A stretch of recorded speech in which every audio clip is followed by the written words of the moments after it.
अस्सलाम वालेकुम my YouTube family. तो कैसे हैं आप सब? आई होप सब ठीक ठाक होंगे। मैं भी बिल्कुल ठीक हूँ, अल्लाह का शुक्र है। आज मैं लाई हूँ एक ऐसा सालन की रेसिपी जिसमें होगा शोरबा। अक्सर हम परेशान हो जाते हैं कि सालन में पकाते हैं और उसमें ग्रेवी नहीं होती कि खाना किसके साथ खाया जाए। तो आज हम बनाने वाले हैं चिकन शोरबा, जिसकी रेसिपी है बहुत ही आसान। चलिए रेसिपी की तरफ आने से पहले कर दे मेरे चैनल को सब्सक्राइब और नोटिफिकेशन बेल आइकन के बटन को दबाना मत भूलिएगा। चलें जी रेसिपी स्टार्ट करते हैं। यहाँ पे मैंने लिया है 1 किलो चिकन। मैंने उसकी मोटी बोटी करवाई थी, यानी छोटी बोटी हमने नहीं करवानी। यहाँ पे एक गट्ठी मैंने लिया था लहसुन और एक जवा लिया था अदरक का, उनको अच्छे से कूट लिया है, वो डाला है। 1.5 चम्मच मैं इसमें डालने लगी हूँ लाल मिर्च, 1 चम्मच धनिया पाउडर, 1 चम्मच नमक, 1 चम्मच हल्दी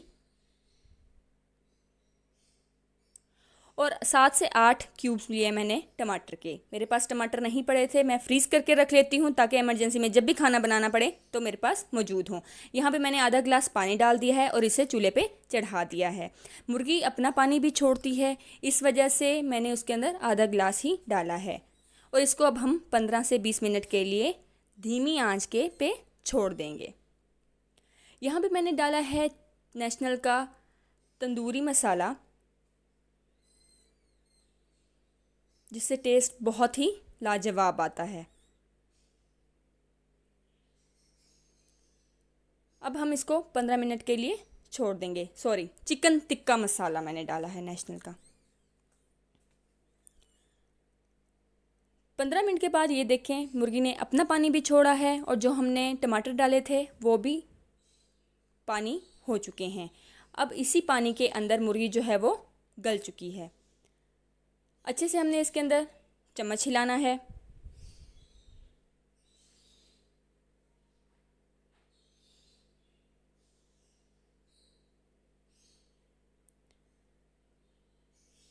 मुर्गी हमारी उसी पानी के अंदर गल चुकी है जो मुर्गी ने अपना पानी छोड़ा था।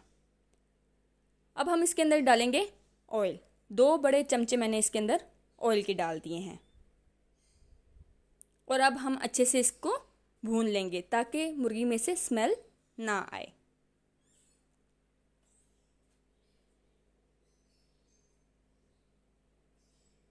एक किलो चिकन में 2 बड़े चमचे ऑयल के काफ़ी होते हैं।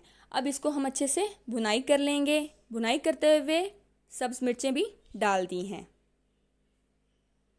आप चाहें तो कट करके भी डाल सकते हैं, मैंने साबित ही डाल दी हैं। शोरबे वाले सालन में लंबी मिर्चें बहुत ही अच्छी लगती हैं। अब हम इसको अच्छे से भुनाई कर लेंगे। भुनाई करते हुए आपने आंच तेज़ कर देनी है।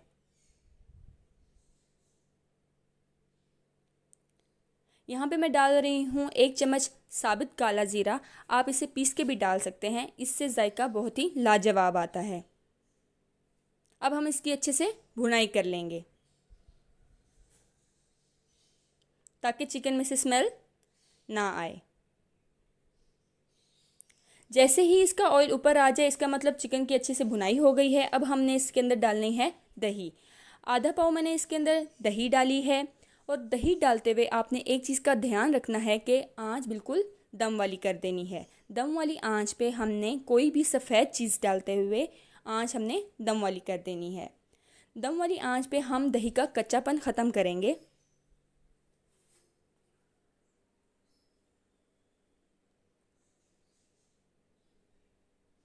दही डालने का एक और फ़ायदा भी होता है, जब आपका को लगे कि हमारा चिकन अब ज़्यादा गल रहा है और वो टूटना शुरू हो गया है तो उस वक्त भी हम दही डाल देते हैं, जिससे चिकन अपना जुड़ा रहता है और चिकन सख्त हो जाता है।